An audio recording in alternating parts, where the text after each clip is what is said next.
Okay. So thank you so much, everybody, for being here. You should have access to the agenda. If not, I'll put it in the chat right now. So the reason that Debbie and I started this conversation because we all are working on debugging, and we all have students and folks that we're working with that are really interested in this subject. And especially now with COVID, we just don't have a lot of connection, a lot of ways to connect with each other and for you all to connect with each other. So what we thought we would do is start this conversation, and my hope is that in this lightning talk session, you all get a chance to talk about debugging and your approaches, and then we can synthesize this, and hopefully if folks are interested, continue to meet maybe in the spring, maybe open it up to the larger CS education community. Everybody I've spoken with in this group, you guys have been so excited and enthusiastic. So I'm super excited for the faculty and the staff and the students who are all here. So I'm just going to start by just saying like what I hope the purpose is and where we hope we go with this, and then I'll stop talking and just hand this off. So what I'm hoping happens is that we see some commonalities and differences and different approaches to the way that we're defining debugging, approaches to teaching debugging in different contexts. What are some commonalities and differences in that? Are we then seeing that there are some gaps in the way that we're looking at debugging? And so that this starts that conversation. And that we're able to then develop a community of practice and to share with each other. We're going to use a Twitter hashtag if folks are interested. It's DebugLT20 for Lightning Talk. And I'm going to credit Leela because Lightning Bug and debugging Lightning Talks, we've been having a really good time with thinking about that. But debug LT20. I'll put that in the chat. So if folks are inclined to have conversations on Twitter, we could also synthesize the Twitter conversations and maybe a blog post. It's really kind of up to us how we think we're going to do this. Everybody will have screen share options. I will try to do a gentle 5-minute, like I'll stop folks at around 5 minutes so that we're not here too late. And also we're going to have a chance to ask questions, and Alexis suggested that we use a software and application called Menti. So Alexis, will you kind of show us what that is so that we can ask questions there? And then we'll not only be able to track the questions, folks will have access to all the questions that everybody has for them. And so rather than having it in the chat, which then is a little bit messy, everybody will get a chance to have access to their questions for their presentations. Alexis, will you show us?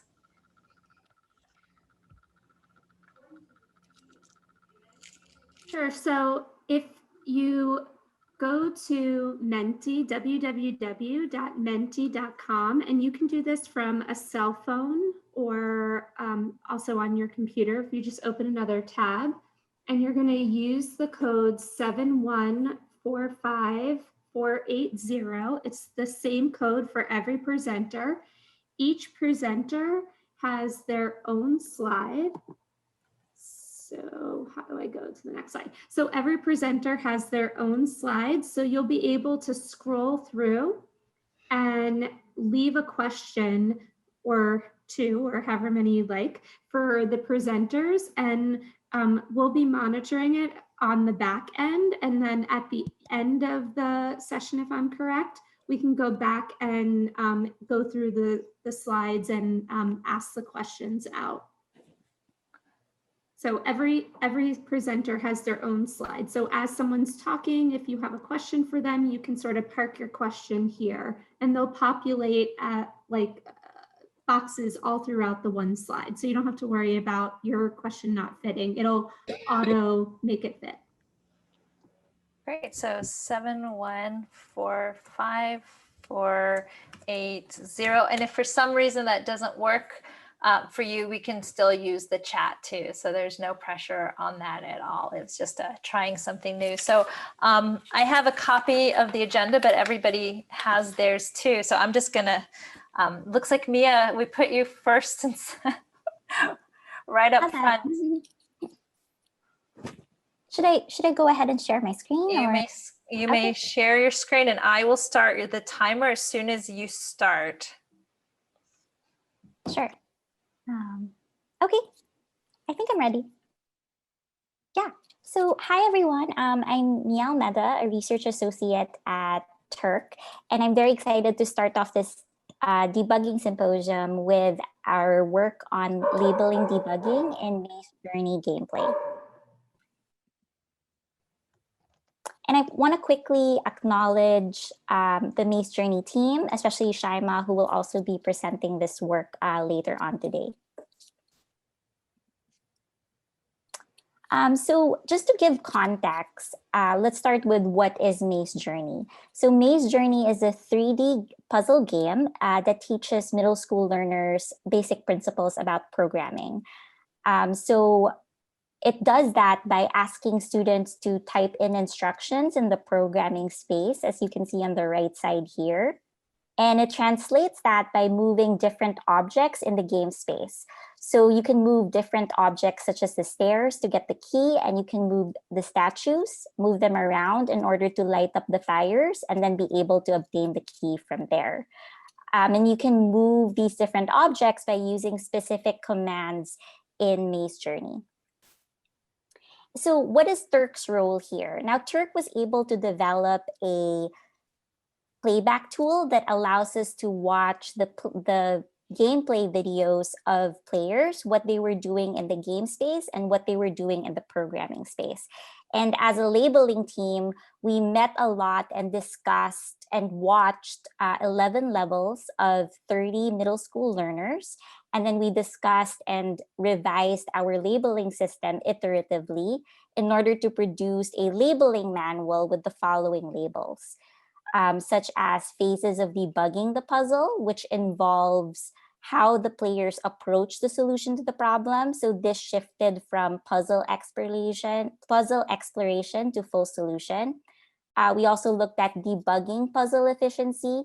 So that was the extent to which they were able to determine the solution to the problem. That shifted from low efficiency to highly efficient. We also looked at phases of debugging the code, and that involved looking at how they approached their debugging or how they wrote the code. So whether the player fixed all of the bugs, some of the bugs, or none of the bugs. And similarly, we also looked at debugging code efficiency, and that looked at the extent to which they were able to correct the mistakes in their code. So again, shifting from not efficient to highly efficient. We also looked at coding writing strategies, and these involved moment-to-moment behaviors, such as whether they were rerunning code with and without error messages. And then finally, we looked at the use of intended coding constructs. So whether the player used most of the constructs, some of the constructs, or none of the constructs that were intended for the level, such as the for loop, or if they use the if and then statement.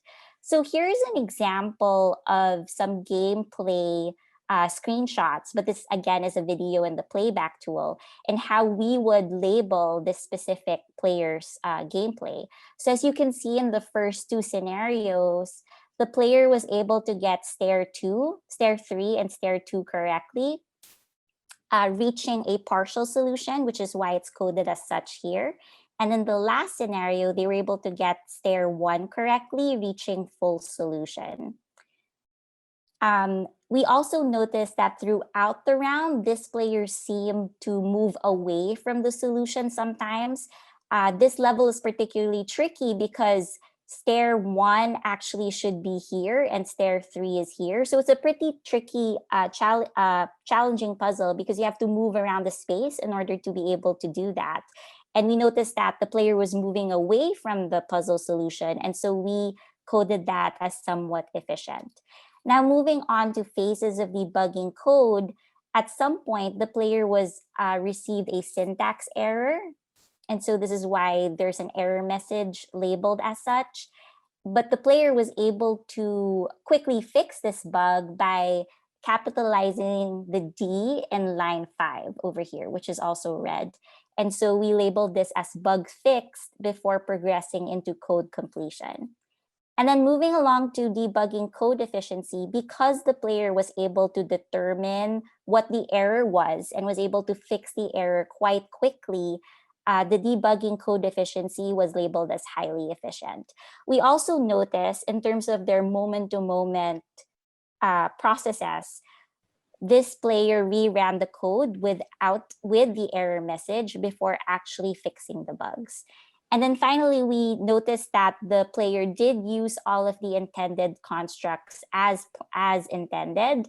The player was able to use moving the stairs in order to get the key. Awesome. So that was actually perfect. Do you have a couple? I know that we didn't get a chance to go through all of your slides, and I think that's going to be likely the case. So let's have a couple of questions. And Alexis, I don't know if you can monitor the Menti.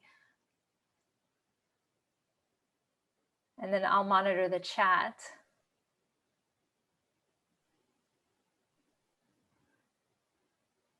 Can I just jump in and ask? Yes. Thanks, Mia. I'm curious, are there any design scaffolds in the environment to support particular debugging strategies, or like prompts, or anything that particular like scaffold? I don't think there are particular scaffolds for that. There is a help button that players can use to kind of figure out how the puzzle is. But Shaima could also talk about this more in depth, but we don't really have specific scaffolds as they're debugging. Oh, what was students' prior experience with the environment? Here, there's some that played Scratch, but I would say that in general, these middle school learners were beginner novices. Great. We have time for maybe one more question. All right, Mia, thank you so much for that presentation. Like we said, it's all going to be online. So I think sometimes it just takes some time for us to also think through all of these. And then thank you for also introducing yourself. So for others too, as you start, it'd be wonderful, even though we have your bios, for you to introduce yourself. Let's look at who's next. It looks like Jimmy, Lynn? Yes, I will be the next. Let me start sharing first. All right, can you guys see it? Mm-hmm. Perfect. So hi everybody, my name is Jimmy Lin. I'm currently a first-year doctoral student at the University of Maryland. My advisor is David Weintraub. Yeah, and this work is when I did it during my master's degree at Penn. At that time was under Yasmin and Debbie's group. So I'm presenting today is a redesigned reconstruction kit for rapid collaboration, debugging, and design of e-textiles. So for those who didn't know e-textiles, I'm just generally assuming that, and this is a microcontroller. I'm not sure if you guys can see it, but then with a microcontroller, you will be able to have pins all around it. Then use conductive thread to sew through it to make the lights light up on a fabric, or have a button to press, those types of things. So the problem here we're trying to solve is the performance of physical making objects that it's very difficult to make a rapid prototype, and the debugging part is very difficult. So our solution is present an iterative design on a reconstruction kit for e-textiles that allows it to be rapid deconstructed and then program circuitry. So our finding is it has improved collaboration and also provides rapid prototyping. Oops. And yeah. So here is some of picture of the e-textiles part. That's the original e-textile, not on the reconstruction kit. So students will be able to sew through it, and you can see the shred here. That's conductive threads. So students spend a lot of time on sewing. Yeah, so here's original reconstruction kit we did before was like, you can see the microcontroller is stuck on a fabric, and it's also only couple pins that have a hook outside. You can see it here, here, or here. And also has limited components. Yeah, and the microcontroller cannot move. So the redesign of it is we add the safety pins to all of it. You can see it on the bottom right, and every single pin has a little hook. So students are able to use all of the pins, not only the ones that we provided. And then also add the aluminum foil as a touch sensor patch. We also added a vibration board, thinner the felt strips, and the microcontroller is now movable. And also switch the microcontroller to the Adafruit circuit playground. And lastly, we'll also add the pre-sewed hooks to trying to say the safety. Oh, I missed. So the safety pin is on the one on the back, so that you are able to attach it to the fabric instead of using some sort of glue or like stitch it. So the way we did it is we give students either a buggy challenge or a design challenge. So for the buggy challenges includes both buggy circuit or buggy code. You can see on the top right, there's a buggy project there that students will be given as a 3D object that students need to fix it to make it work as intended. Or we give them a design challenge that students say, like, you create a belt on the left, you can see it, that's what they did. So the finding here is the video will be showing, and that's muted, so don't worry if there's no sounds coming through. So right now with the reconstruction kit that helps students to be able to, like, if they need to turn over an LED that is polarized wrong, they would be able to do it, unhook on both sides, undo the safety pin, flip over, attach the safety pin, and then hook it back on. So that's a quick, like less than 1.5 minutes, then students will be able to fix that. Instead of you need to cut out the sewing part, then re-sewing that took a longer period of time. Students say it's much quicker and it's easier. And they even did 2 to 3 changes in like 10 to 15 minutes. So that helps. Okay. Then another one is that it helps improve the collaboration between these students.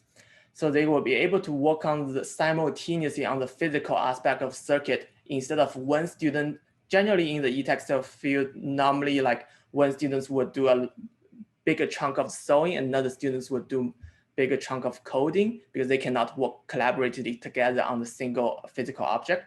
But here you can see the students are able to put both of their pair of hands onto the artifact and then start to change things. So one student could change the LED, another students could change it on the microcontroller part. So overall, the benefit is provides a rapid collaboration of prototyping and debugging of e-textile circuitry and design, and also quickly reposition of various electronic parts. It also provides a greater flexibility in redesign of e-textile projects. However, it does have some limitation. The reconstruction kit does not have all the affordance of sewing circuitry. So it's missing the ability of sewing provides us to cross the surface. So one example is students want to put the microcontroller inside of the jacket, then the LED on the outside of the jacket. So that's very easy and simple to do with the regular shred. But however, with the reconstruction kit, students will need to have a field that go all the way around because that's lack of the ability to across the surface. And yeah, so that's all. Wonderful. Thank you so much. So questions? Alexis, I'm monitoring the chat. I'm not seeing, let's see here. Where did the chat? Can I ask a question? Yes. Okay. Hey, Jimmy, I really liked your presentation. One of the things I was thinking about with debugging of like the circuits, because I've done some of the e-textile stuff and I love it. And so I like the reconstruction kit to kind of scaffold some of that. I guess, did you guys go through common errors and different things that they might encounter with their circuits so that they would know how to debug them? Like, you know, how did you scaffold just kind of getting them used to knowing the types of common bugs? What is like, are you asking like what's the state of these students when we do the interview with them, or? No, it was more so with like just in general, just kind of pedagogy stuff around like when they're debugging, like 'cause you said there was two different types of challenges. There was a design challenge and a coding challenge. Like how did you scaffold them and helping them know, because there's lots of places the circuit could be wrong, right? But how you help them know where to look. So we give them students, so let me share the screen back up so you can, like, although I put do not, like examples there to make sure people look at the picture first. But here we kind of give students like what they intended to do, and then students can either do a forward reasoning that going through and reading through the code or trying to go through the circuitry. Like here, if you see the demonstration here that like two threads connected to the negative, then there's nothing connected to the positive. They could use that challenge, or they could use that route on the forward reasoning, or they can do the backward reasoning to press a button or press to run through the code and see what's the error. Okay, awesome, thanks. So I'm going to ask a question from the chat. Paulina asked, was the reconstruction, oh, let's see here. I just get the chat back up. Let's see here. Here it is. Was the reconstruction kit used in both the buggy challenge and design challenge? And if so, were there differences in how students interacted with the kit between the two? Yes, it's the same reconstruction kit. There's nothing changed on that end. But like when it's a buggy circuit part, like a bug debugging part, then students is given all the components on the artifact. Compared to design challenge, everything is single laid out, so students can choose whatever they want to put it together. Great, thank you. All right, so I think for the sake of time, and like I said, we're holding on to these questions so that we can continue to ask them offline too, and at the end. Gayatri, hopefully I'm saying your name correctly. Yes, thank you. Good. Thank you, Maya. Yeah, I was just like laughing as the questions were coming up because I think some of those would be answered as we have like mine and next Louise also presenting a few other parts from e-textile studies. Great, great. Awesome. So let me share my screen and I think you can see, and I will reduce and present. Okay, debugging once again and debugging e-textile projects once again. So what are we trying to talk about today? Of course, debugging. And this time we are going to be talking about debugging e-textile projects, the way they occur. So I will talk a little more about it. And with whom and where did we do this? High schoolers in their introductory computing classrooms. So I will get into details about where exactly this was, but we will hold it for a bit now. And with whom did I do this work? Of course, like Yasmin is here in the room, and so is Debbie. They are the partners in crime for me here. And Yasmin and I are from University of Pennsylvania, and Debbie is from Utah State University. And this is how e-textile projects look. So here is the fabric-based project that usually will be accompanied with a circuit drawing that will lay out the circuit. And here is usually the text-based Arduino program that accompanies and controls how it behaves. So what did we do? We actually pulled like pairs of high school students in their like during their e-textile class and gave them these buggy projects that were designed to have bugs. And we asked students to think aloud as they were debugging these projects. So I will give you a little more context for why we even chose to do this. We have read, like literature has told us that the novices have certain very specific and yet naive strategies to handle bugs as and when they come up. For example, they may hypothesize in very narrow ways. They may not consider like all possible causes for the problem that they're seeing, or they may just decide to jump in first, like deep into one of the possibilities without exploring others, or they may not frequently test. So this is what literature tells us. And more closely with respect to physical computing, we know that the problem here is going to be distributed across like code, like circuit, like, the code, the circuits, people, and even other representations, which will be in the space as Christina was mentioning earlier. And at the same time, we know that e-textile kind of projects also are designed to like get more students to work together on a single project. So we wanted to understand how having a buggy project in front of a pair of students would alter their collaborative arrangements. So we know that studies in previously, like with respect to e-textiles, have shown us that perceived expertise, like girls thinking that they're better at sewing, boys thinking that they're better at coding, or even like it doesn't have to be even gendered sometimes. So those are the ones that were shaping their collaborative arrangement. So we wanted to know how it would hold up if we present them with like a buggy project. So the context was that we were in an introductory high school classroom, which was implementing ECS. And as you know, the 6th unit in ECS is electronic textiles. So we pulled out kids during this midway through the 6th unit between the 3rd and 4th projects. So kids had some experience doing e-textiles, so this was not new to them. And we pulled out like, we had like 8 pairs of students, actually 7 because one of them repeated, but overall we had like 8 45-minute video recordings where students were given buggy projects. There were 3 code related bugs and there were 3 circuit related bugs, but this was not told to them. We just told them that it is not working as intended. Here is a student project. Oh my God, it's not working as intended. Here is their code. And can you please help us figure this out? And we were just constantly asking them to think aloud as they were doing this work. And what did we see? We analyzed the videos across like these 8, like across the 7 pairs, that is 8 videos. And we found something very interesting. So here are the ones who actually did solve more than 3 bugs out of the 6 bugs that were presented them. And these are the ones who actually did not get that far. And when we looked at the patterns and looking at the strategies that they pursued, we see that the students who went further away were doing a lot of backward reasoning, that is starting from where the problem is and then coming back, like backtracking to see how they can fix it. And in the process, what they were also doing is they were able to think more iteratively, like going through these cycles many more times than the other groups. And at the same time, they were going between code and circuit more often than the ones who did not get that far. So they were drawing more connections between what they're seeing in the circuit and the code. So this is our first finding. Second finding, how did they collaborate? We saw a lot of distributed practice. That is, they were already using all these possible representations that were given to them. They were also extending their representations as they were debugging. And you also see that they were collaborating a little differently from what we had seen in literature.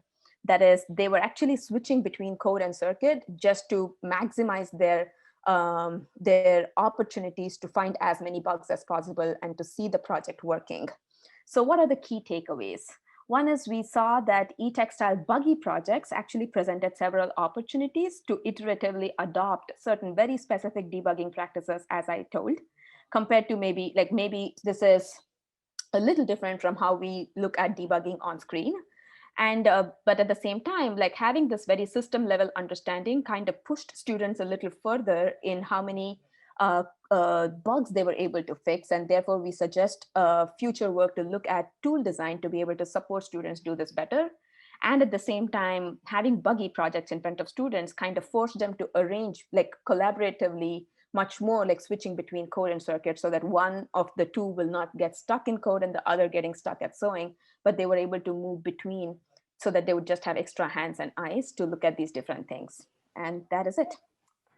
Thank you so much.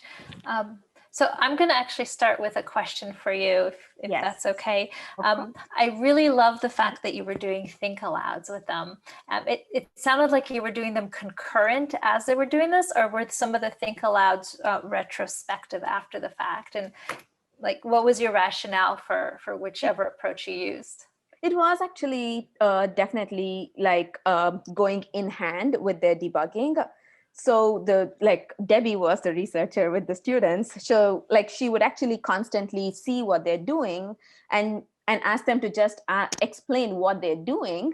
And, why did you choose that way? So can you tell me what you're doing now? So this was mostly the question that you would hear. And then at the end of it, we asked them to, we had a little interview that we had not actually, I didn't talk about in this analysis, but we analyzed it separately. And the reason we chose to do it concurrently is because these kids are constantly doing so many different things in the space. And keeping our questions or our think aloud for like a later moment might not have been as productive as what doing it concurrently was for us. So it was a conscious choice to actually constantly ask them what they're doing as they're doing things, what they're looking at sometimes even, and why are they looking at something. So yeah. Great, thank you. No Other problem. questions? In the chat, people were really appreciative of your visualizations. I'll tell you that. Oh, yes, me, I told you. No, just kidding. Yeah, because video data was so hard to conceptualize. And even for my own self, like, what is the story that I'm trying to tell? I really needed to see all the 8 things across to be able to understand what was happening. So yeah, but thank you. Yeah, at a later time we can talk, because we're working with some video analysis and visualizations too. And so Faya said that it reminded her a little bit about the approach that we were taking too. Oh, amazing. Yeah, I would love to. Other questions? All right, so let's move on. Looks like next is Luis. Yes. Yeah, hello. My name is Luis, and I'm also at Penn. And this work that I'm going to talk about was also done with help of Debbie Fields and Yasmin Kafai. Thank you, Gayatri, and thank you, Jimmy, for introducing e-textiles to all of us. As we have discussed today, debugging is an inevitable and intrinsic part of learning to code. However, for some students, encountering bugs can generate a fixed mindset and emotional responses such as fear and anxiety that lead to disengagement and the avoidance of CS. Prior studies provide evidence of how mindsets play an important role within CS, as students with growth mindsets perceive bugs as opportunities for learning, and those with fixed mindsets become frustrated with failure and see it as a challenge to their intelligence. Thus, promoting a growth mindset in the classroom is important since debugging is such an essential practice, and persevering through debugging is critical for students' learning. Few studies provide a holistic approach to debugging that takes into account the relationship between thinking and emotion in learning how to overcome failure. Traditional approaches usually include teaching debugging strategies using checklists or solving problem sets or solving bugs designed by instructors. In contrast, we try to position learners as designers of bugs. And we think that by having learners design bugs, we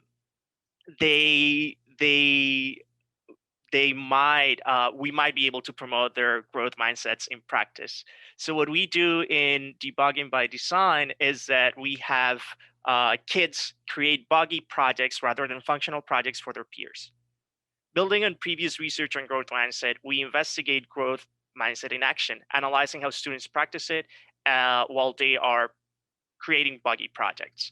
For this study, we situated ourselves in a diverse high school classroom that was implementing the e-textiles unit of exploring computer science.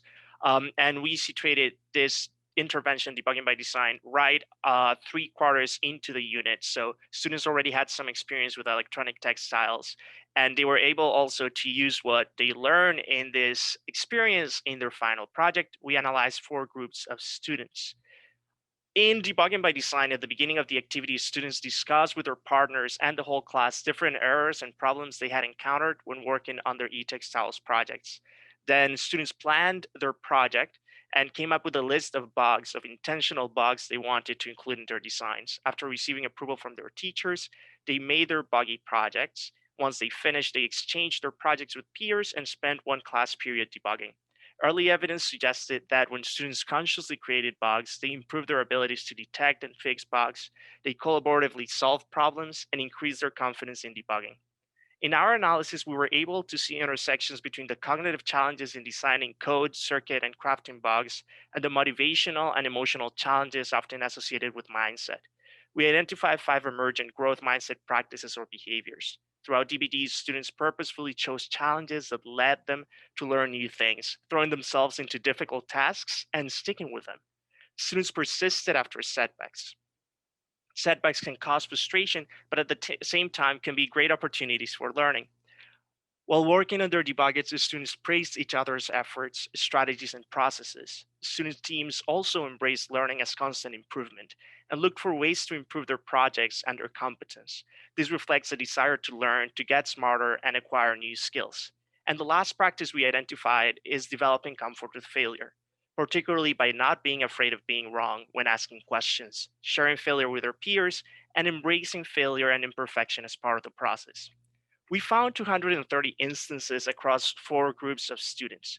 In the figure, we can see the frequency of instances of each practice by the group of interest, as well as information about the context of each instance when they occurred and who was involved.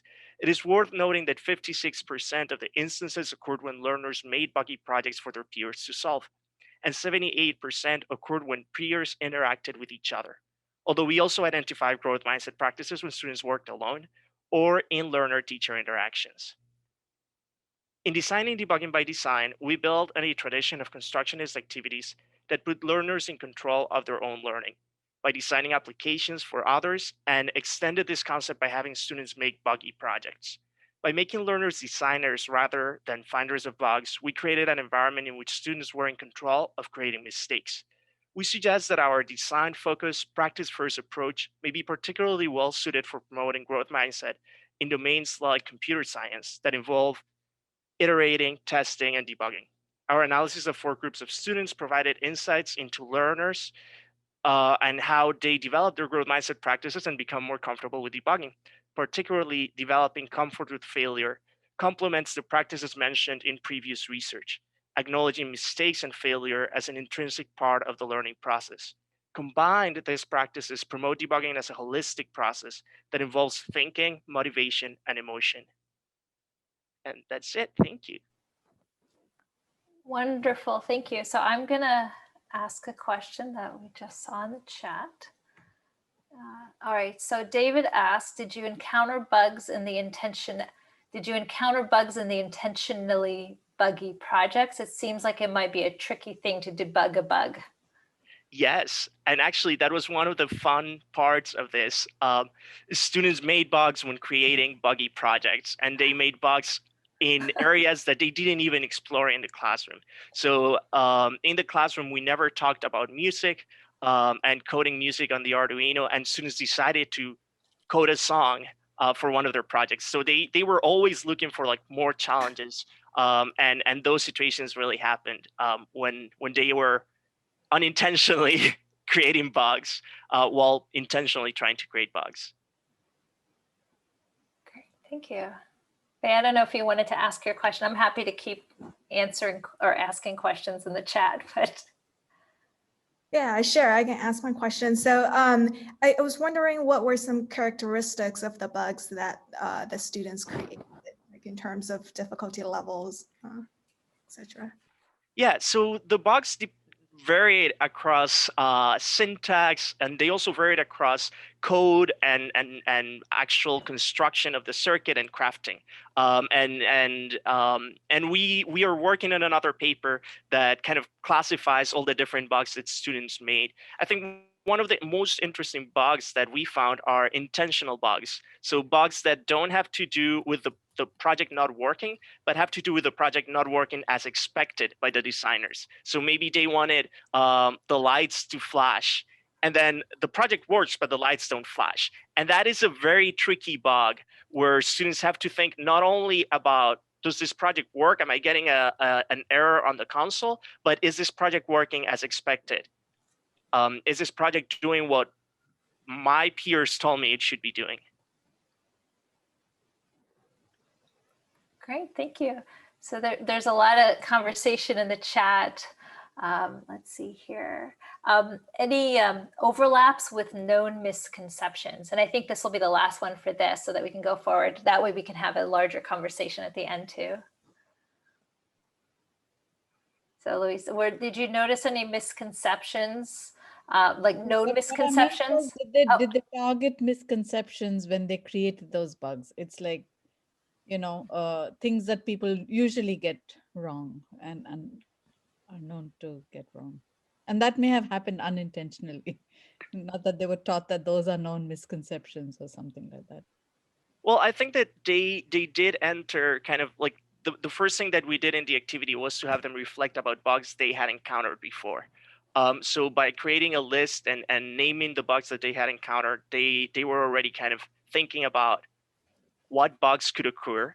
And then in the process of designing bugs, they had to think not only of how to make a buggy thing, but actually how will my peers solve it? So a part of that, I guess, like addressing misconceptions was considering audience and thinking, if I put in this bug that might be a very mischievous bug, are my peers going to be able to solve it within the time that they're going to be given? Or am I making something that is just impossible for anyone to solve? So they were considering constraints in terms of creating bugs and considering what their peers would do when they encounter those bugs. Maybe just to add that, like there were definitely, like, because I remember the list that we generated, there were definitely a lot of overlaps. Suchi, just to give a quick answer, like variables, like conditionals, those were still the same things that kids were grappling with. But it was within this context that now it became about what can I mess here so that my friends get really confused about debugging this buggy project. So thank you so much. So I think we're going to transition to, yes, thank you, good job. We're going to transition to Wei. Yeah, I will share my screen.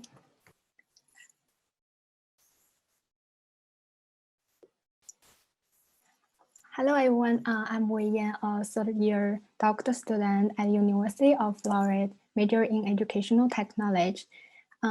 Today, my topic is exploring elementary students' debugging behaviors in a puzzle-based programming environment through a learning trajectory approach. I very appreciate my collaborator and my teammate contribute to this project. There were 3 research questions in this study. First, what types of debugging strategies are students exhibiting while engaged in the puzzle-based visual programming platform? Second, how can students' debugging strategies be mapped with a debugging learning trajectory?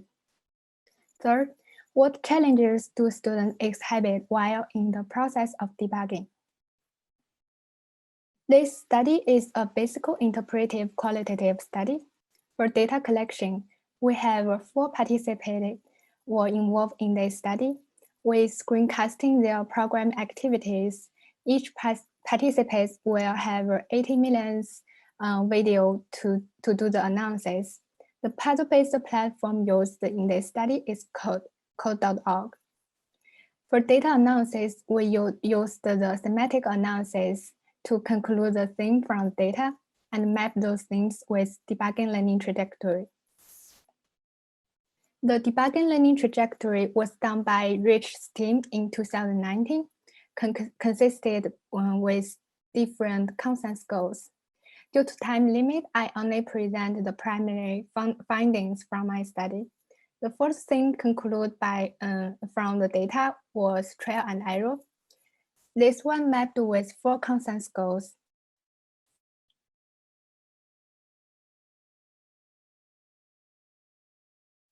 In the next slide, I will show how student debugging behavior mapped with outcomes can be used to decide whether or not there are errors.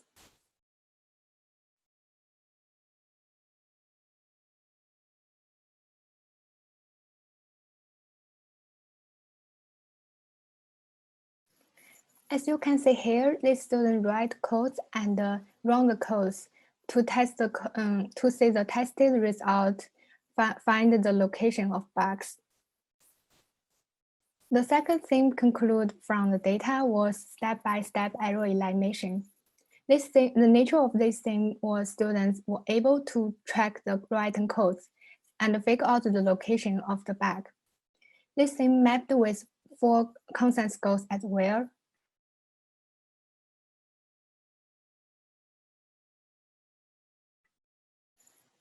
In the next slide, I will show you how student debugging behaviors mapped with the 4 consensus goals. Step-by-step exclusion of instruction can help find and fix error.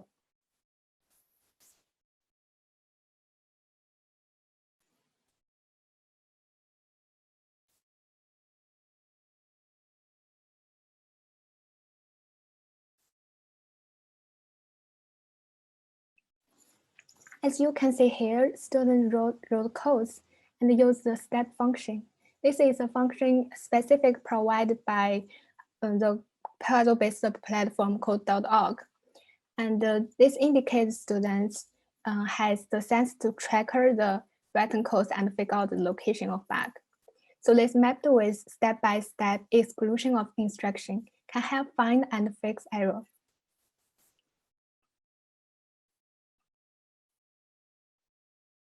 There were several unanswered questions and my future directions.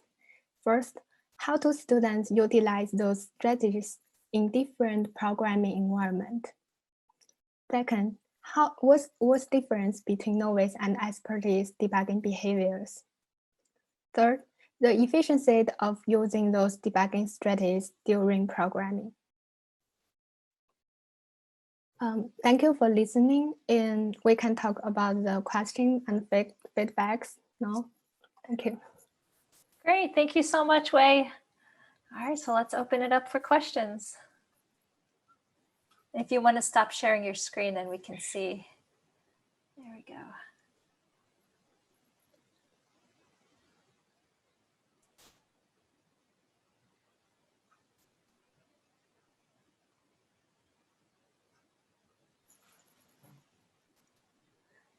So I'll ask a question.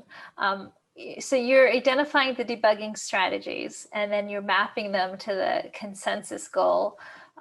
Within a particular consensus goal on the trajectory, did you see like a range of different kinds of, so you have this question about novice versus expert. So like once you map to a specific consensus goal, how much variability did you see in the students and how they were demonstrating the use of those debugging strategies? I can show my screen again for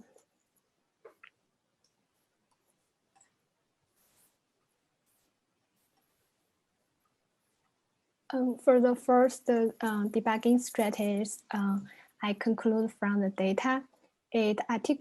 Some students articulate the intermediate level of using debugging strategies, and some students articulate the advanced level of debugging strategies. So this is only for the using trial and error, and for the step-by-step error elimination, they only articulate the intermediate level of debugging.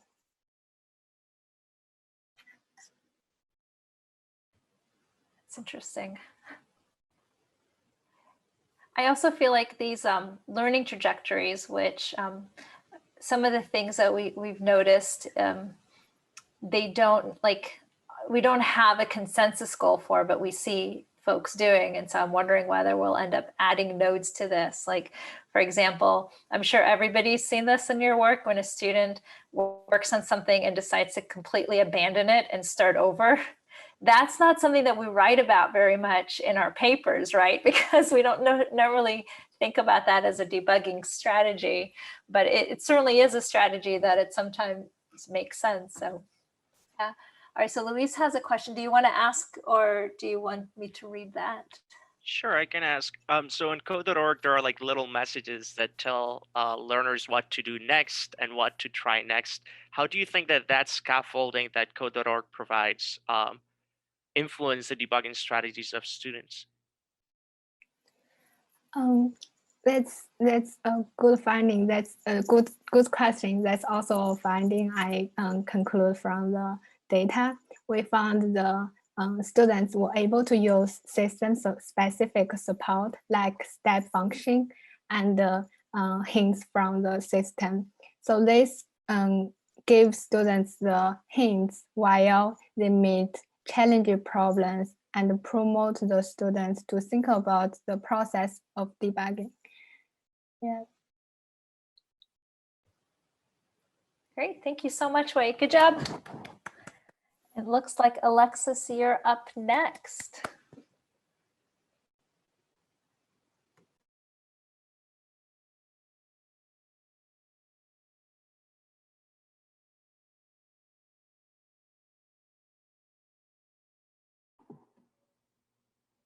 Hi, everyone. I'm Alexis Cobo, and I'm going to talk about debugging from a practitioner's perspective. I'm a first-year doctoral student at the University of Florida, but for the last 9 years, I've been teaching computer science in a college preparatory school, pre-K to 12, and I wanted to give a little context for this. In pre-K to first grade, students have direct computer science instruction 30 minutes a day, 2 times a week. And in second through fifth grade, students receive computer science instruction for 40 minutes a session, 1 time weekly, but receive additional project-based learning units in core content as push-in. And then as they get older, in 6th through 8th grade, they have a mandatory computer science wheel course for 9 weeks. And then in 9th through 12th grade, they take AP courses and post-AP courses. So you have a context for where this curriculum was developed from. And so the content that is taught in pre-K to 5 is aligned to the CSTA and K-12 framework standards. We do a mix of unplugged activities. Our 2 main programming language are Scratch Junior in pre-K through 2, and then we transition in 2nd to Scratch all the way through 5th. We do a mix of robotics and of course digital fluency skills. But as you can see here from the little snippet I put in from our curriculum map, computational thinking is at the root of all of our computer science lessons. So what I wanted to do was share how, as a practitioner, I built a community of debugging culture throughout all the activities. So starting with Unplugged, I want students to think about when they see a challenge or an activity, everything to them kind of looks like a puzzle, but then they have to think about how they'll break it apart. And so as they get older, they have to learn how to make abstractions through social problem solving. And so I use things like SOMAs or other types of unplugged problem solving activities, and I encourage them to work together in groups to problem solve or debug. And going back to some of the foundations of computational thinking, as they're moving through and scaffolding to build their schema, they have to decompose and develop pattern recognition. So in this first picture, as they're transitioning from Scratch Junior to Scratch, keeping in mind this is the older Scratch blocks, they had to section them off and put them from what the original palettes were, from looks to control and moving forward. And then the same thing as they're starting to write their code and pseudocoding, same types of manipulatives. So they're already developing that process before they go plugged. Then as we move into plugged activities, I like to root things in the habits of mind. And one of the important habits of mind when students are working together is listening to others with empathy and understanding. And as you can see from these 2 pictures, the students are encouraged to work together collaboratively and build from each other as a way to debug. And then as we move on, and these students here are also doing the same as they are working on projects, I also encourage them to develop purposeful planning and sketching to pseudocode as a way to help them think through their process, which is what you see here that this student is doing. This was his particular process in every project, not something that I necessarily asked them to do, but that's his process that he came up with.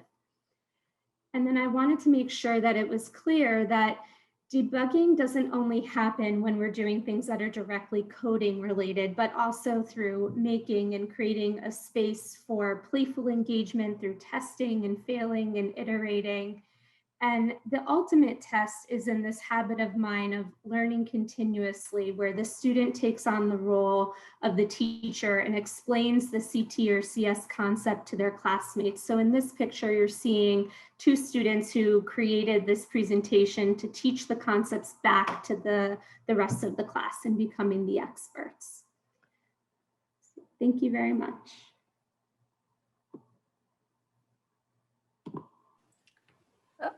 Thank you so much, Alexis. Let me get to the question in the Q&A. All right, so Jody, do you want to ask your question first around the language? I guess you had a couple of questions. Sure. That was mind-blowing, actually. Thank you for that. I think a bunch of us are really excited about those 3D blocks, and I see a marketing possibility here. But I wanted to ask, with the really young learners, when and how and if and do you introduce the words abstraction and problem decomposition? Pre-K. Really? So you go right for the words right away? Yeah, I think it's really important to give students the credit that they can learn what it means in context by doing things like that Jenga lesson. I do that, like kids all know these are familiar games to them, but they don't realize that computational thinking is behind it.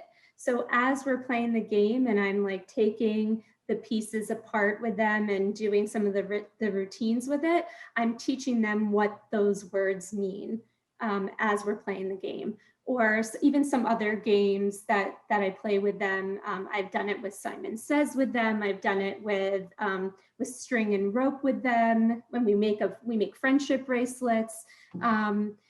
But I think it's really important to give kids the credit that they can learn these words. And also the context of this setting, it's a college preparatory school, it's an advanced curriculum. So the expectation is that these students are, needing to be challenged. And so this is a good opportunity to scaffold that for them and help build their schema. Great. All right, other questions for Alexis? Where did you get the blocks? Did you 3D print them or did you purchase them? No, so a colleague of mine, we 3D printed them. And then we found a bunch of those puzzles from online and printed them. He used them in middle school in a totally different way, but I used them strictly as a debugging activity before doing some other lessons. I used those in 4th and 5th grade. Some of the kids had a really hard time, and then a couple of kids wanted to like race each other who could finish their varying levels, who could finish them the fastest. Great. Karen, did you want to ask your question? Sure. Thank you so much. Thank you for the invitation. It's so lovely to see so many debugging friends.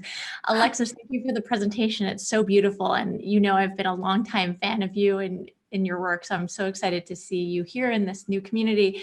I loved how it culminated in this like teaching back, this like, I've learned something I'm going to share with you. What does it look like in sort of the more nascent steps? Like what are sort of major milestones in the development of a community committed to debugging, which I loved your debugging culture. Yeah. So a lot of it comes naturally in, I think, the relationship and the rapport that I build with the students. And I don't know if there's like a process or a place in which now I turn it over to the students and I say, okay, now it's your turn, but it happens organically because of the tone that is set up front.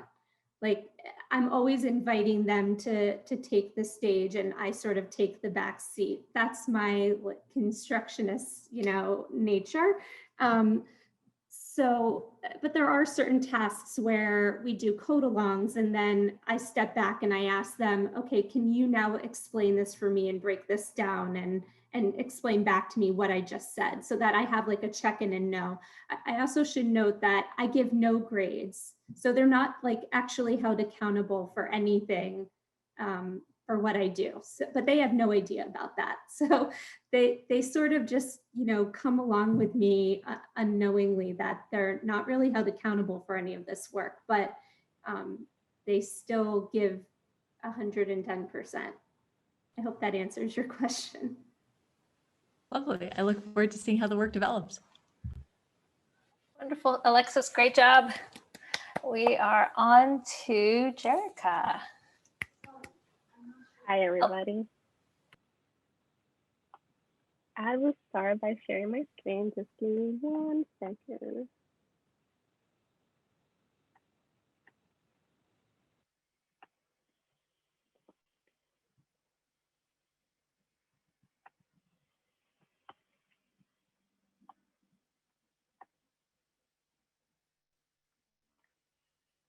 Okay, can you guys see my screen? Sure can. Okay, so hi everybody. My name is Jerica Jimenez, and I am a human-centered computing PhD student in the science department. And I'm here to talk about upper elementary students debugging behaviors in Scratch. So let's begin. So as you guys know, debugging is a key computational skill that is essential but is often overlooked. There has been a big push to formalize instructions, CS instructions and pedagogies to teach computer science to elementary students. And we have a lack of research that, we have a lack of research in debugging in block-based programming environments. And also we need much research to understand how our students are, acquiring those programming skills, those debugging skills. So we were motivated by this challenge, and we decided to do a skill-focused debugging pedagogy where we use social constructivism and historical teaching to model debugging strategies. Yeah, Reka, can you make presenter view? We see all your notes. Oh, okay. So sorry. Just give me 1 second. Let me reshare.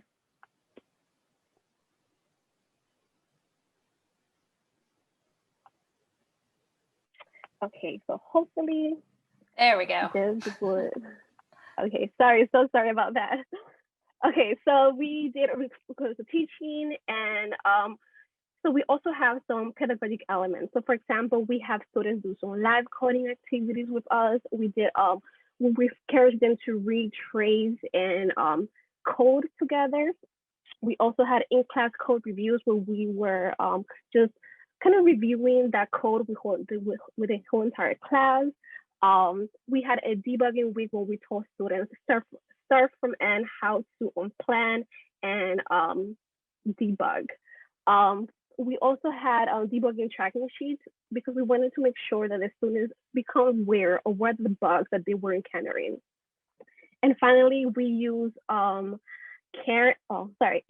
and we use Karen Bretman debuggers because we wanted students to know other type of bugs that they may encounter in Scratch. So we also, so this is just some examples of some of the working sheets that we give the students. This is just to help them frame the program. And this is just an example of the debugging worksheets where we have the students kind of drill down what were the type of bugs that they were experiencing, the location, and then how did they end up solving the bug.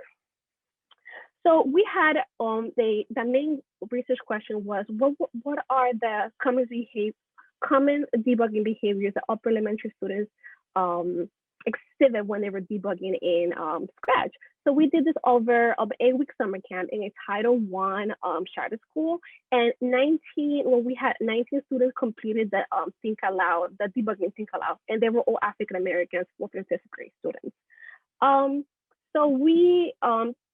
So the students performed 6 tasks based on bugs that they already encountered during the class. And we used Karen Brentman debuggers just as a way to help us frame our debugging task. And all the tasks were different CS concepts that we taught in class. So this is just an example of how an example of a task in Scratch how we presented to the students. And the main finding that we found was the students reduced the complexity of the code when they were debugging. And I'm gonna jump into some specifics. So here we saw that, so for task number 4, which focused on if-then statements, if-then else statements, we saw that 11 out of the 19 students exhibited the 3 of the following behaviors. 1, they would swap the if-then statement into one if-then. 2, they would replace the if-then statements into multiple statements. And 3, they would just place 2 conditions within one if-then statement. And I will show you how that looks here. So we also saw the same exact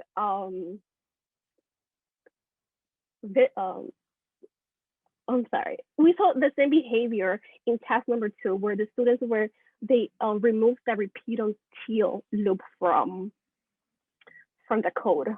So another behavior that we saw was just like the removal of the construct just because the removal of the construct. We saw this happening in test 2 and in test 4. So in test 2, they took out the repeat until loop, and in test 3, they took out the forever loop. So why are students reducing the complexity of the code? So we, based on our findings, we feel like the students have a fragile conceptual understanding of the CS construct.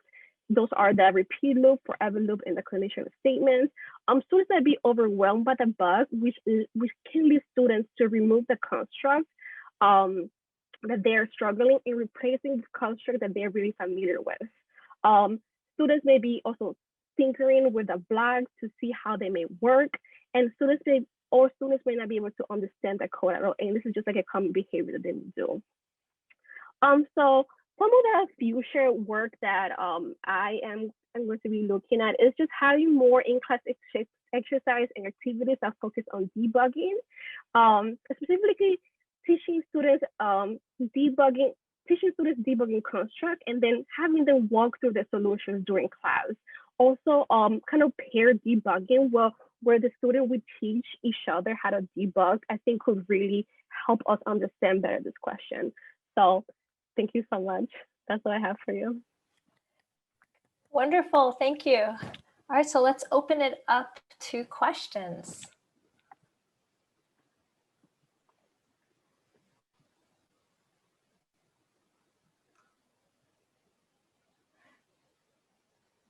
So one of the things I put in the chat, and that somebody else, maybe Shuchi did too, like how often did you see the situation where the students got frustrated and then just pivoted and moved away from that construct? Because that's something that we've seen too. So actually we saw that a lot. So from, I could share my screen. So we saw that for, I would say around like 10 of the 19 students, they kind of did that behavior of just deleting that construct just because they were not aware, they probably didn't had a really fragile understanding of the construct itself. Thank you. Good. Other questions for Jerica? I have a question. So I'm really excited about the future. Obviously, I'm really excited to see the deep buckets work. So that's really fun to see that. Yeah, thank you so much for that. No, I'm so excited that you're here. Thank you for doing such beautiful things with it. So I loved how in future work you were thinking about talking to kids. What would you ask kids? If you could ask one question of every student, what would you ask?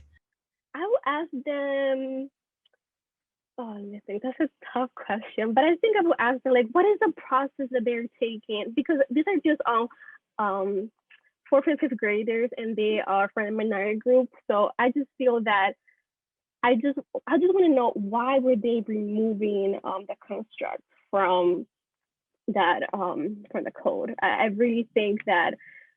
So actually, I have some more data from another study that I just ran this summer, and some of the resources they gave me were that they didn't think they needed it within that within the bug.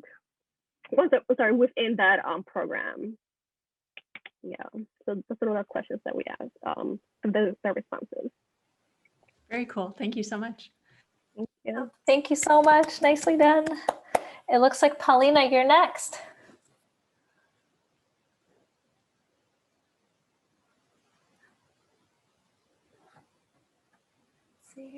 We don't hear you yet, so that may be because you're not speaking or. Yeah, I was just resizing my window. I feel like when you start sharing screen, all the windows move around, so just takes a moment. Hi, my name is Paulina Dunn, and today I'm going to talk about getting unstuck together, PK-12 computing teacher interactions in an online professional learning experience. So I'm sharing some of the work that we've been doing at the Creative Computing Lab with Karen Brennan at the Harvard Graduate School of Education. So computer programming, particularly when students are engaged in self-directed and open-ended work, often involves a lot of debugging, as we've seen in prior presentations. In order to learn how to debug, we see this as creating opportunities for students to get stuck and then practice getting unstuck. And in PK-12 context, we also see teachers getting stuck when trying to support students in doing this open-ended work.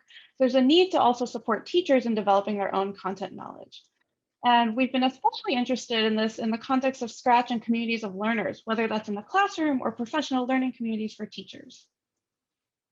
So getting stuck and getting unstuck can happen individually, but it could also happen together. So in this design-based research project, we've been creating curriculum materials for grades 4 through 6, as well as supporting teachers in participating in an online professional learning experience. And we're currently piloting the curriculum materials in classrooms before we offer a public release of the curriculum. And today I'm going to focus just on this small sliver of the summer online professional learning experience, which supported teachers in developing their own fluency with Scratch. So for 2 weeks, participating teachers received a daily email with an invitation to explore an idea, create a Scratch project in response to a specific prompt, share their work, and then reflect on what they made. Teachers shared projects to daily Scratch studios, and they were also communicating in the studios, as well as through a Facebook group and on Twitter. Over 1,000 people signed up to receive the emails. Around 300 people participated by making at least one project, and collectively over 2,000 Scratch projects were made. And you can see here that while there was indeed some drop off from the beginning of the experience, engagement remained relatively high to the end of the 2 weeks. In the Getting Unstuck Scratch studios, participants generated over 10,000 comments on projects. These were comments on others' projects on their own. These were comments of appreciation or noticing bugs in others' work, or even suggestions for what else they might do. And in this professional learning experience, participants had a wide range of prior experience with Scratch. So excluding the 5 facilitators, which included 2 university researchers and 3 elementary school teachers, we grouped participants by their self-reported prior Scratch familiarity. So if participants reported that they had never used Scratch or had only made a couple projects, they were tagged as lower familiarity. If participants had helped others or felt well acquainted with Scratch, they were tagged as higher familiarity. And this past summer, we had 69 lower familiarity participants, or about a quarter, and then 224 higher familiarity participants, or about 75%. And drawing on situated learning perspectives and thinking about learning as participation, we've been taking a closer look at participant interactions. We've been particularly inspired by Yasmin and Debbie's work on looking at comments in the Scratch community, and through this work, looking at the following research questions. So how did teachers with varying prior Scratch familiarity interact with one another? And one way of exploring this question has been to map participant interactions within the community, looking within individual daily studios, as well as across the 2-week experience.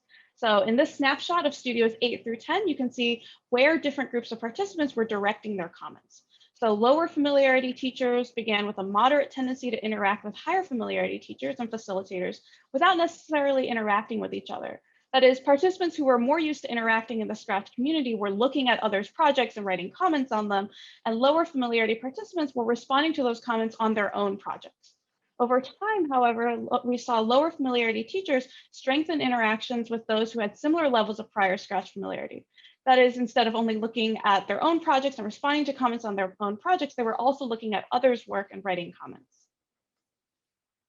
And as another way of looking at how participants were interacting, we've also been creating a series of case studies to understand individual participants' trajectories over the 2 weeks. So for example, these are 4 projects that Stacy, a lower familiarity participant, made. Stacy is a 4th grade teacher who was introduced to Scratch only 2 months before getting unstuck through a graduate course. And before participating in this experience, she had only made 3 Scratch projects, all of which were remixes of tutorial projects. Like other lower familiarity participants, when facilitators commented on their projects, Stacy would respond by saying thank you. And for Stacy's first 2 projects, this was her primary form of interaction with other participants. When they came to her project pages, left a comment, she would often follow up with a response. Towards the end of Getting Unstuck, however, we saw Stacy look at others' projects, writing not only appreciations for their projects, but also making connections to her own work, as well as supporting others and participating in more complex conversations. So on Molly's project, Brian, a facilitator, noted that he had found a bug. And before Molly had a chance to respond, Stacy actually wrote back saying, "I think I fixed it with this remix." And Molly responded to both of them with gratitude. And these were just some of the ways that participants interacted with each other in the summer experience.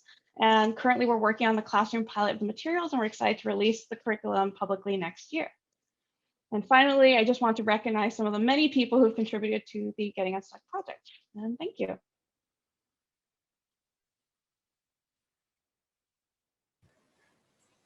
Thank you so, so much. All right, let's open it up for questions.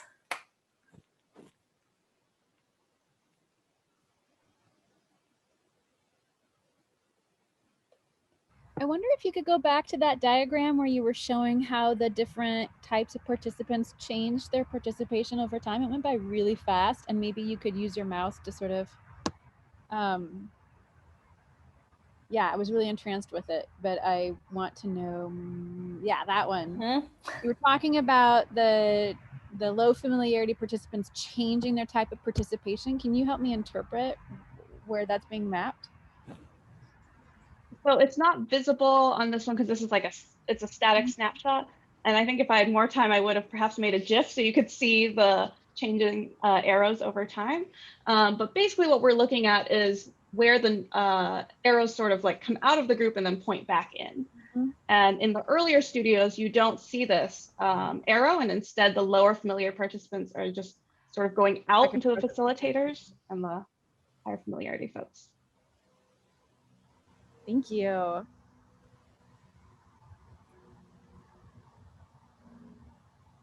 right. I think if it's okay, we're gonna keep, let's see, I wonder if and how teachers' prior teaching experiences, trajectories influence their participation. I think you answered part of that in your last question, in the last answer. If you all don't mind, just because I'm wanting to be respectful of time, can we move on to Nicole? Yeah, of course. Thank you, Nicole. All right. Hi, everyone. Well, first, thank you to Florida and everyone that put this on. This has been just enlightening. I love all of the research that has been presented so far. My name is Nicole Hutchins. I am in Gautam Biswas's lab at Vanderbilt University. And my connection here is one of my mentors, or I consider a mentor, is Suchi Grover. So thank you, Suchi, for inviting me to this. I'm going to present on debugging for synergistic learning during STEM computational modeling. So our approach is really perhaps slightly different than what I've seen so far, in that while we've done our analysis in our system, we've recognized the importance of debugging in helping students learn both their computational thinking and their science as they're building computational models. So I'm going to talk a little bit about how we found that and kind of the future directions that we're going. So the context is C2 STEM. This is our block-based programming environment. It's a version of Nets blocks, if you've seen that, or Snap. And what we've done is a few key changes or additions to Snap. We've created these domain-specific modeling languages. So you can see here, our blocks are specific to physics. We also have them in earth science, marine biology, genetics, and working on more. So the goal is really to have this self-documenting code in the language of the science that they're learning. We also have added this step-by-step programming approach. So when students are modeling, it's not necessarily it's not like a traditional science approach where they're memorizing equations. Here, they're looking at these step-by-step changes in position and velocity as Flash here moves to the right. And other tools that we've added are data tools so that they can have multiple forms of information about their model to help interpret what's happening. And with that, our whole curriculum, or we apply a design-based research approach where we utilize evidence-centered design.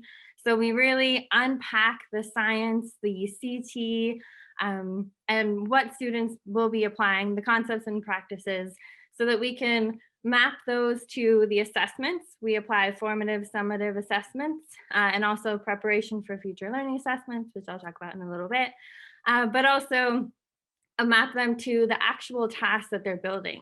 So if they're going to be assessed on the relation between velocity, position, and time, we want to make sure that they have enough application in the model building process to hopefully learn that concept and do that, or apply it well on a paper-based summative or formative assessment.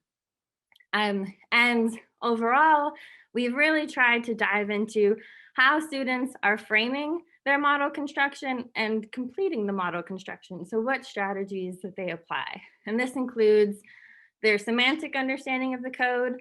In past research, we've seen this issue with students translating science knowledge into code. So hopefully with the DSMLs that helps that process. How they utilize the visualization from the SNAP environment, but also the data to either identify errors in the code and make correction, or just to check whether their assumption about their science understanding is correct. And also diving into their development process. So are they learning useful strategies to build models over time? So with that being said, we've done a lot of analysis, different types of approaches to looking at their student work. Strategy analysis with Dr. Biswas, we applied differential sequence mining. So that takes a look at high and low performing students, typically a median split of their summative assessments, to see differences in strategies that students might be applying. Also Markov chain analysis, which is looking at probabilities between actions to see kind of what are the most common sequences of actions. And we found that students that are the higher performing students are applying more systematic data-driven debugging strategies. So they are leveraging the data tools to identify the error in their code and make a correction. While the low performing students, following along with the debugging literature, even as I think it was Yasmin said from decades ago, they tend to apply this depth-first approach that is common with novices. And then really a key thing that maybe an aha moment for debugging for us is discourse analysis. Sorry, that's my we always record either collaborative model building or individual model building during a classroom setting so that we can see in real time how students are discussing their model construction. So think alouds, we have tried that as well, but in this case, we're seeing how students, when there is an error, how are they working together? And in some of our recent work, we've seen that debugging offers this unique opportunity for this socially shared regulation to really understand the problem and develop the knowledge needed to fix that problem. Sorry. Yep, finish your last sentence, sorry, go ahead. Okay. Oh, is that already 5 minutes? Oh no. So just as an example for here, you're seeing that a student utilized the data tool. The problem was that they put Y position is equal to 0 instead of less than or equal to 0. So from the logs and from the discourse, we're seeing this good practice of using the data tools. So since I'm finished, I just wanted to say thank you to Gautam Biswas, Suchi, and all of our C2 STEM team. If you're interested in our work, I'd be happy to share. Thank you. All right, so let's open it up. And if y'all don't mind, we're probably going to run a few minutes past 4:30.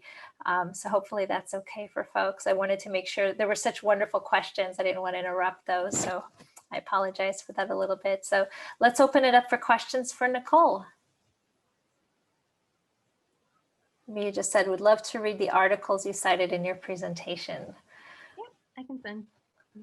We actually started a drive with articles, and that's one of the things afterwards I'd love for us to have a conversation today and kind of moving forward in terms of how to continue this conversation with sharing articles, sharing wisdom, sharing experience. So we'll send that Google folder to everybody and make sure everybody's part of that. Okay, so other questions for Nicole? All right, so let's move on to last but definitely not least, Chaima. And please tell me if I'm mispronouncing your name. It's Shaima. Shaima, thank you so much. Over. Let me try to share my screen. Okay.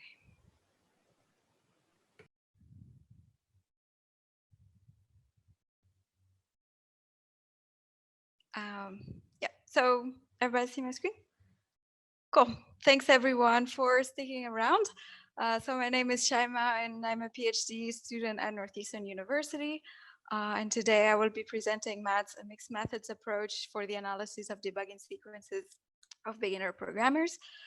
So the idea behind this work is how we can try to combine qualitative analyses and quantitative analyses to kind of make our observation more scalable, to look at patterns of debugging, but also try to identify unique paths. And so how also those sequences, how much information they give us compared to aggregate data. And so for this study, we are using Maze Journey, which thankfully Mia presented earlier on, but if you want more information about the game, I would be happy to talk about it afterwards.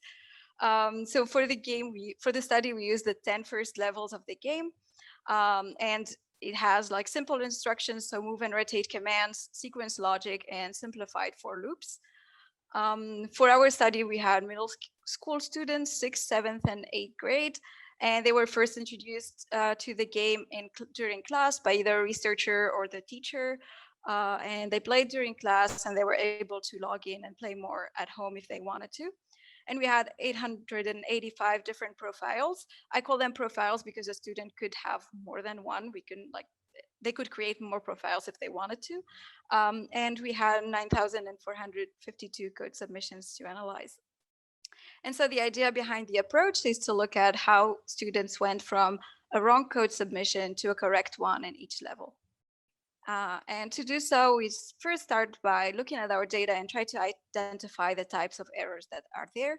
And then we label automatically each code submission according to the errors that are in that submission. And we code all the different errors, not just the one that they got an error message for. And then we represent the sequences as a state and action representation, where a state is the number of errors for each type, and the action is an abstracted version of the change that they made to their code. And finally, we look at their sequences in a visualized graph, and then we try to look for patterns and uniqueness there. So for the types of errors, first we have the puzzle errors, where the code runs, but it doesn't solve the puzzle or solve the problem. Then we have structure errors, where players, for example, have code outside of the main function or have commands that are not applied to objects. And so it's like mostly about the structure.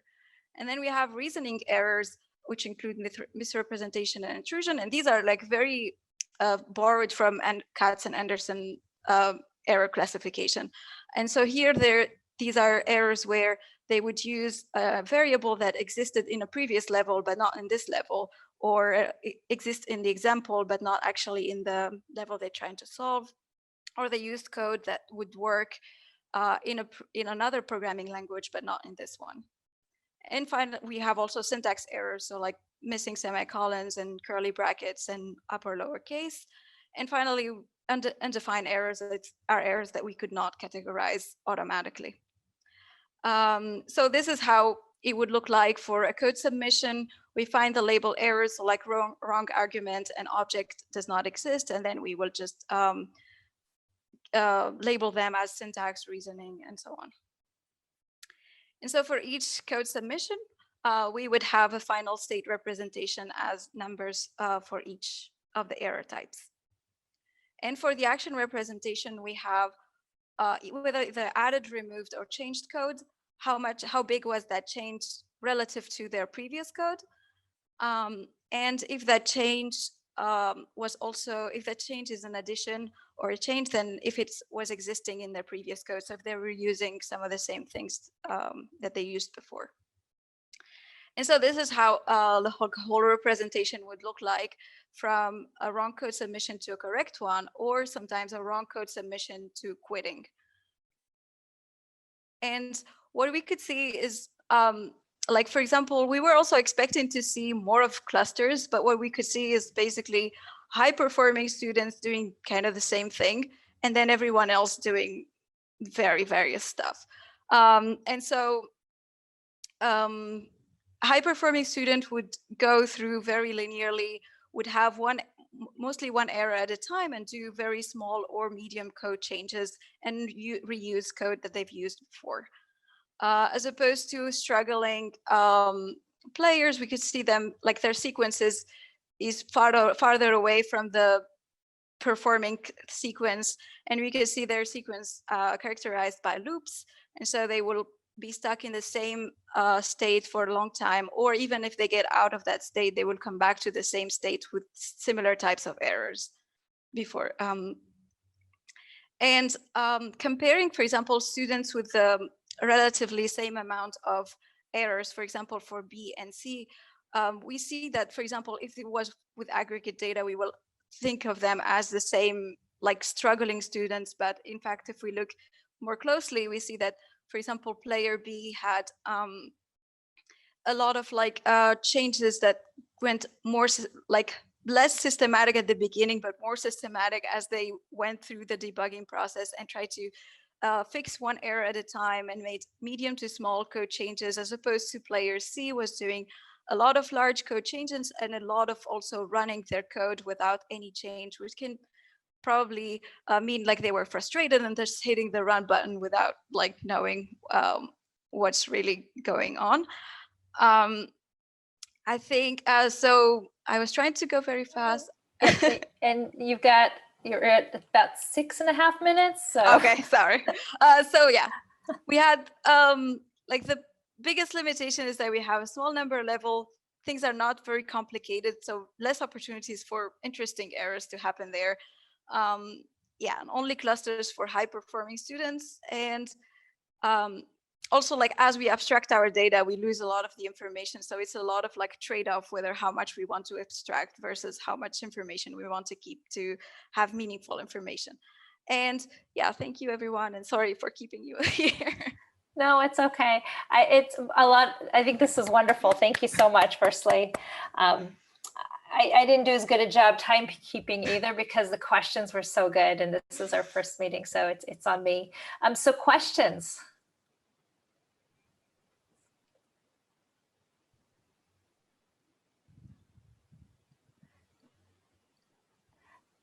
I wrote in the chat that I thought it was an interesting coding scheme to look at the size of the code change relative to the original code. I thought that was a really interesting way. I wonder how you came about choosing that.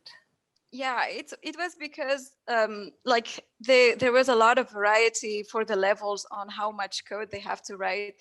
So a big code change would be very different if they had to write one line of code versus if they had to write 6 or 7 lines of code. So it made more sense to make it how much in between each code submission, how much change they do relative to the previous one. Great, well, thank you. I feel like it's amazing, these presentations. If you could see the chat throughout, it's all been so positive and exciting. For the sake of time, I'm going to just say thank you so much for meeting together on a Friday afternoon. These were amazing, inspiring talks, and I really want us to stay together as a community. I don't know if anybody else has anything they want to say. I know from us, we're going to send out an email and keep the communication going, but I'd love to hear from others who have some like ideas or inspirations for continuing this group, or just general comments too.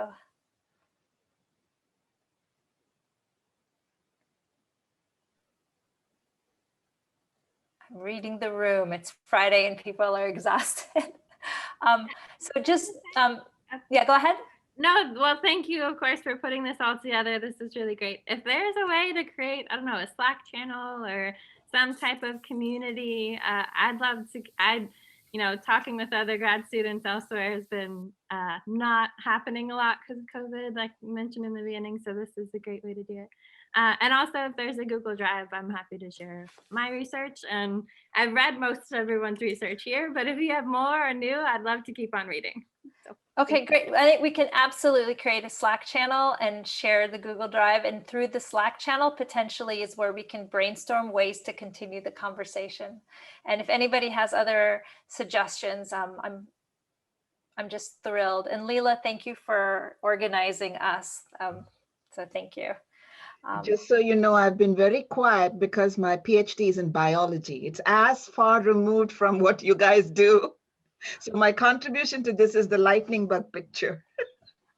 I think that Leela's being very humble, but so thank you, everybody. Have a wonderful weekend, and just look for continued interaction amongst us. So I'm thrilled and inspired by all of you. Thank you. Have a good evening and happy Thanksgiving. Happy Thanksgiving, guys. Thank you all. Thank you. That's 12 people. Take care. Bye-bye. Bye.